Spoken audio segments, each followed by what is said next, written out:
결국 CEO가 중요한 거죠. CEO가 내가 사업을 왜 하는지, 그리고 우리가 무엇을 이루고자 하는지 이 비전을 설파를 하고 그것에 공감하는 사람들이 합류를 할 것입니다. 이런 비즈니스 세계에서 가장 중요한 것은 가만히 앉아서 연구를 하고 책을 읽는 게 아니고요. 바로 실행하는 거예요.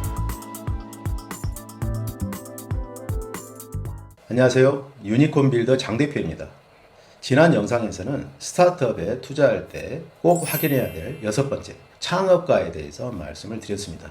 창업가의 사업 동기, 그리고 비전, 그리고 사업에 대한 열망, 그리고 마지막으로 끈기, 이 4가지가 정말 중요한 요소다, 이렇게 말씀을 드렸습니다. 그래서 창업가를 만나면 창업가가 이런 요소를 갖추고 있는지를 확인하는 게 중요하겠죠. 자, 그 다음은 7번째로 우리가 확인해야 될 요소가 바로 창업팀입니다. 지난 영상에도 말씀드렸었지만 미국 실리콘밸리에서는 1인 창업가가 혼자서 창업을 한 경우보다 창업팀을 이루어서 창업을 한 경우가 사업 성공에 더 유리하다, 이렇게 통계를 가지고 있다고 합니다. 그래서 보통 스타트업 창업가들을 볼 때 창업팀을 많이 보게 됩니다. 자, 그러면 창업팀이라고 하면 적어도 2명 이상으로 시작을 하겠죠. 그러면 아마 여러분들도 경험하셨듯이 2명 이상이 만나서 일을 하게 되면 항상 문제가 생기게 됩니다. 서로 의견도 다르게 되고, 그리고 성격도 달라요. 그래서 해 나가다 보면 의견 충돌이 생기게 되고, 또 이해관계도 다르게 됩니다. 자, 이런 부분들을 모두 잘 극복해내고 사업 성공에 이르기까지는 많은 것들이 필요하게 되겠죠. 자, 그래서 오늘은 우리가 스타트업에 투자할 때, 또는 우리가 스타트업을 창업을 할 때 창업팀은 어떤 요소를 갖추고 있어야 되는지에 대해서 생각해보는 시간을 갖도록 하겠습니다. 자, 제가 스타트업 창업팀을 볼 때 가장 먼저 보는 요소가 있습니다. 그게 바로 첫 번째, 실행력입니다. 이 실행력은요, 우리나라 투자 회사들이 가장 중요하게 보는 요소라고 할 수 있습니다. 우리가 학교를 다니면서 공부를 하거나 할 때는 가만히 앉아서 책을 읽거나 공부를 하는 이 능력이 중요하죠. 근데 사업을 하거나 비즈니스를 하거나 영업을 하거나 이런 비즈니스 세계에서 가장 중요한 것은 가만히 앉아서 연구를 하고 책을 읽는 게 아니고요, 바로 실행하는 겁니다. 내가 알고 있는 것을 바로 행동으로 옮기는 능력이에요. 이게 바로 실행력이죠. 왜 실행력이 중요할까요? 이 비즈니스는 인간들이 하는 행위입니다. 동물들은 비즈니스를 하지 않잖아요. 인간과 인간이 만나서 서로 교류를 하는 행위예요. 그래서 인간이 만나서 무엇을 한다라는 것은 행동으로 옮겨질 때 무언가가 일어나게 됩니다. 내가 알고 있는 것을 실행하지 않을 때는 머릿속으로는 아는 것 같지만 실제 행동을 하지 않게 되면 그것이 무엇인지를 알 수 없습니다. 그래서 저는 실행해 보지 않은 것은 알고 있지 못하다고 생각을 해요. 그냥 내가 누군가한테 배워서 머리로 이해하고 있거나 지식으로 가지고 있는 것은, 그것은 아는 척 착각하고 있는 겁니다. 아는 게 아니에요. 제가 예전에 영상에서도 한번 말씀을 드린 적이 있는데요. 자, 이 물컵에 대해서 한번 생각을 해보죠. 이 물컵의 모양을 보고 하얀색이고 원기둥 모양이고 손잡이가 달렸다, 이렇게 설명을 하면 상상할 수 있죠.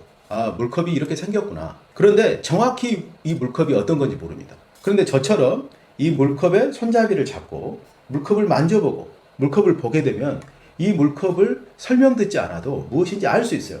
그래서 실제 행동을 통해서 물컵을 만져봤을 때 이 물컵에 대해서 알 수 있다고 말할 수 있는 겁니다. 사업은 실행이 가장 중요합니다. 실행력이 빠른 팀은 어떤 지식을 얻거나 무엇에 대해서 문제를 발견하면 바로 실행을 통해서 그것이 무엇인지를 확인합니다. 근데 실행력이 굼뜨는 팀들이 있어요. 무엇을 알고 있는데 행동하지 않으려고 합니다. 그냥 앉아서 토론하고 본인들이 서로 잘났다고 이야기만 하는 거죠. 이런 팀들은 성공하기 힘듭니다. 저는 다행스럽게도 제가 회사 다닐 때 저는 정말 실행력이 부족한 사람이었거든요. 정말 그랬습니다. 저는 IT 개발자 출신인데 그냥 앉아서 컴퓨터 보고 프로그래밍 하는 거에만 익숙했던 사람이에요. 근데 제가 세일즈를 시작하면서 자리에 앉아있고 굼뜨기 좋아하는 이 성격을 바꾸지 않으면 미래가 없다고 생각을 했습니다. 그래서 의도적으로 세일즈를 하기 위해서 밖으로 나가서 움직이면서 생각하자, 이런 모토를 갖게 됐어요. 행동하면서 생각하자. 근데 처음에는 잘 안 되잖아요. 30대 때 그랬습니다. 그래서 행동하면서 생각하는 것을 습관을 들이려고 엄청나게 노력을 했어요. 그냥 무조건 밖에서 사는 거죠. 그렇게 했더니 그렇게 제가 고치기 힘들었던 그런 어떤 성격들이 많이 바뀌더라고요. 그래서 지금의 저를 보는 사람들은 정말 실행력이 좋다고 합니다. 저는 제가 배운 것을 무조건 바로 해보거든요. 해보지 않으면 알 수 없다고 생각하기 때문에. 실행력. 이것은 국내외의 벤처 캐피탈 투자사들이 가장 중요하게 보는 요소이기도 합니다. 그래서 우리가 만나는 팀이 빠른 실행력을 가지고 있는가, 이것들을 테스트해 볼 수도 있고요. 그것을 확인해 보는 그런 노력이 필요하겠죠. 자, 두 번째는 이 팀이 가지고 있는 어떤 핵심 역량이에요. 자, 창업팀은 몇 명의 인원들로 구성이 되는데, 예를 들어서 3명이서 창업을 했는데 3명이서 다 본인들이 CEO가 되려고 해요. 그러면 어떻게 될까요? 서로 최고 경영자가 돼서 최고 경영자이처럼 3명이 동업자, 다 대표입니다. 그러면 머리가 셋이에요. 그래서 서로 싸우게 되고 어떤 결론이 나지 않을 수 있습니다. 자, 이런 팀은 최악이죠. 그러면 창업팀이 어떻게 구성되는 게 좋을까요? 서로의 역할이 있어야 됩니다. 회사의 사업을 총괄하는 최고 경영자인 CEO가 있어야 되고요. 그리고 기술 베이스의 회사라면 CTO가 있어야 되겠죠. 기술을 책임지는 CTO가 있어야 되고, 그 다음에 누가 필요할까요? 그렇습니다. 기술을 고객한테 판매할 수 있는 CMO, 마케팅 전문 담당 임원이 있어야 됩니다. 적어도 이 3사람 정도가 모여서 창업을 한다면 성공할 가능성이 높아지죠. 기술을 개발하고 마케팅을 담당하니까. 그리고 나머지는 CEO가 다 하는 겁니다. 근데 CTO와 CMO를 만나기 어려울 때, 그러면 CEO가 다 해야 돼요. CEO가 물론 기술에서 시작을 하겠죠. 그런데 마케팅에 대해서 모르면 마케팅을 공부하면 됩니다. 그리고 마케팅을 배워서 같이 하게 돼요. 사업 초기에는 비용을 적게 들여야 되기 때문에 CEO가 이 모든 것들을 다 담당하는 경우가 있습니다. 그런데 경쟁력이 좀 약하겠죠. 그래서 CTO, CMO를 먼저 영입을 해서 팀을 빌딩을 하게 되고요. 그렇게 해서 사업을 하다 보면 이제 프로덕트를 만들게 되고 제품을 판매하게 되고 돈을 벌게 되고 회사가 운영되게 됩니다. 운영되게 되면 비즈니스를 좀 더 효과적으로, 효율적으로 운영하기 위해서 직원을 뽑게 되죠.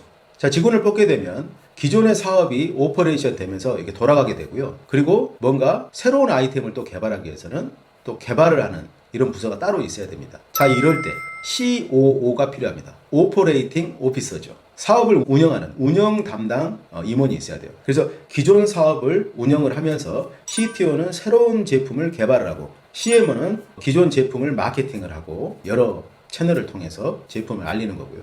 오퍼레이팅 담당은 회사의 직원들이 운영을 잘할 수 있도록 하는 겁니다. 자, 이 정도가 되고 나면 그 다음에 필요한 게 CFO예요.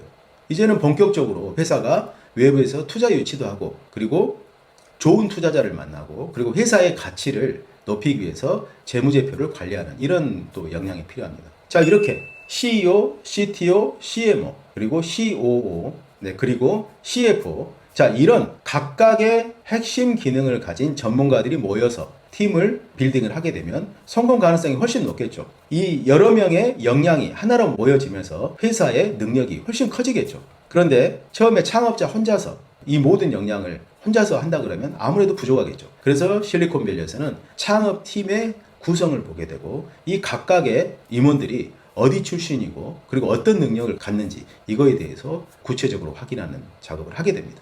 다음은 세 번째로 보는 것이 결속력이에요. 자, 이 팀이 얼마나 잘 결속이 되어 있느냐 하는 겁니다. 이렇게 여러 사람이 모이게 되면 이제 서로 싸우게 돼요. 제가 동업을 5번을 했다고 했는데요. 5번 다 깨졌습니다. 동업자를 잘못 만난 거죠. 어떤 동업자는 일하기 싫어하고요. 그냥 가만히 앉아서 수혜만 받으려고 하고, 어떤 동업자는 CEO보다 더 높은 영향력을 행사하려고 합니다. 그러다가 서로 반목이 생기면서 다투게 되는 거예요. 자, 그런데 이렇게 각기 다른 역량을 가진 창업팀이 서로 결속해서 싸우지 않고 사업을 잘 리드해 가면서 사업을 발전시키려면 서로의 성향이 잘 맞아야 될 거예요. 그리고 이 팀들을 잘 결속해서 끌고 나가려면 CEO의 역량이 중요합니다. 그래서 이런 팀들은 사업 초기에 처음에 팀이 빌딩 될 때 물론 CEO가 창업팀을 빌딩하겠지만 결국 CEO가 중요한 거죠. CEO가 내가 사업을 왜 하는지, 그리고 우리가 무엇을 이루고자 하는지 이 비전을 설파를 하고 그것에 공감하는 사람들이 합류를 할 것입니다. 각각의 재능을 가진 사람들이 CEO의 비전에 공감을 해서 합류를 하게 되는 거예요. 그리고 그 비전을 함께 협력해서 이루고자 하기 위해서 열심히 노력하는 거죠. 자, 그럴 때는 결속력이 높고 정말 사업에 몰입하면서 서로의 부족한 점을 보완하면서 해 나갈 수가 있어요. 그런데 그런 비전보다는 내가 스타트업으로 이동했을 때 스타트업 경력이 필요하다. 그런데 내가 기존의 직장에서 했던 경력을 저쪽에 가서는 더 높여서 들어갈 수가 있다. 그리고 임원으로서 활동할 수 있다. 어떤 이런 동기 때문에 이 동기가 주요한 원인이 돼서 이동을 한 사람은 그 본인의 필요에 그 회사가 충족을 시켜주지 못할 경우에는 회사를 그만두게 됩니다. 그래서 아주 처음에 합류하는 동기가 되게 중요한 거죠. 그래서 CEO가 같이 합류할 팀을 뽑을 때는 비전을 설파를 하고 그 비전에 강력하게 공감하는 어떤 사람들만 영입을 해야 될 것입니다. 정말 재능이 뛰어난데 그런 비전에 공감하지 않는다면 그 임원은 처음에 합류할 때 회사 팀을 빌딩하는 데는 좋지만 나중에는 오히려 독이 되는 경우가 많습니다. 그래서 처음에 창업팀을 빌딩할 때 결속력을 가지고 정말 싸우지 않고 정말 집중해서 일을 하면서 사업을 키울 수 있는 멤버들로 구성이 되는가, 이런 것들을 또 확인하는 게 중요합니다. 자, 마지막 네 번째는 이 팀들이 이 비전에 공감하고 있는가, 이게 너무나 중요해요. CEO는 나름대로 어떤 비전을 가지고 있는데 같이 시작한 이 팀들은 별로 공감하지 않아요. 예를 들어서 오히려 서로가 각기 다른 이유를 갖고 있어요. 그렇게 되면 CEO가 말하는 게 CEO는 그냥 외딴 섬이 되게 돼 있습니다. 나머지 임원들은 서로 결속하게 되고 CEO만 그냥 허공에다가 본인의 비전을 외치는 그런 꼴이 되는 거죠. 그래서 이 비전이 만들어지면 팀이 비전에 대해서 계속 서로 빌딩을 하고 더 크게 비전을 만들어가고 우리의 비전이 지금 어느 정도까지 왔는지 실현되고 있는지를 서로 점검하면서 그 비전을 더욱더 공고히 하면서 하나의 팀워크를 만들어야 합니다. 결국 비전이라는 구심점을 가지고 그것을 위해서 서로 각기 재능도 다르고 그리고 경력도 다른 사람들이 모여서 단합하면서 비전을 이루기 위해서 에너지가 집중되게 되는 겁니다. 그럴 때 최고의 팀워크가 발휘되면서 사업이 성공하는 궤도로 올라서게 되는 거죠. 제가 예전에 어떤 투자에서 실패한 사례는 아닌데 기대했던 만큼 성공하지 못한 사례였는데요. 그런 팀이 있었습니다. 창업자가 사업 아이템을 가지고 기존의 다른 기업에서 일하고 있는 그런 엔지니어들을 설득을 해서 회사를 합류시킨 거예요. 그런데 이 창업자는 엔지니어 출신이 아닙니다. 엔지니어들이 필요하죠. 아이템이 이제 앱을 만드는 회사였으니까. 그래서 합류를 하면서 이 엔지니어들한테 고액의 연봉을 제시를 합니다. 투자를 저희가 해줬거든요. 투자를 해주니까 그 투자금을 가지고 나중에 보니까 스타트업인데 엔지니어의 연봉이 7천, 8천 합니다. 그리고 또 스톡 옵션도 제시를 한 거예요. 일반적으로 스타트업에 올 때는 스타트업이 현금이 부족하잖아요. 현금이 부족하기 때문에 일반적으로 전 직장에 다니던 것보다 연봉을 더 줄여서 오는 경우가 대부분입니다. 연봉을 줄이는 대신 스톡 옵션을 배정을 해서 사업이 성공했을 때 큰 수익을 얻을 수 있도록 보완하는 거죠. 근데 이 팀은 전 직장에서 받았던 연봉보다 더 높여서 온 거예요. 그리고 스톡 옵션도 약속을 한 겁니다. 그래서 연봉이 높으니 투자금을 빨리 소진하게 되잖아요. 그리고 이분들은 연봉이 높아진 거에 대해서 그렇게 만족하지도 않아요. 그리고 스톡 옵션을 더욱 더 많이 갖기 위해서 처음에 본인들의 이 스타트업에 이동하는 거에 대해서 아주 의미를 많이 뒀기 때문에 아주 큰 스톡 옵션을 기대를 했던 것 같아요. 그런데 그 정도의 스톡 옵션이 배정이 안 되니까 그 다음부터 이제 싸움이 일어나게 됩니다.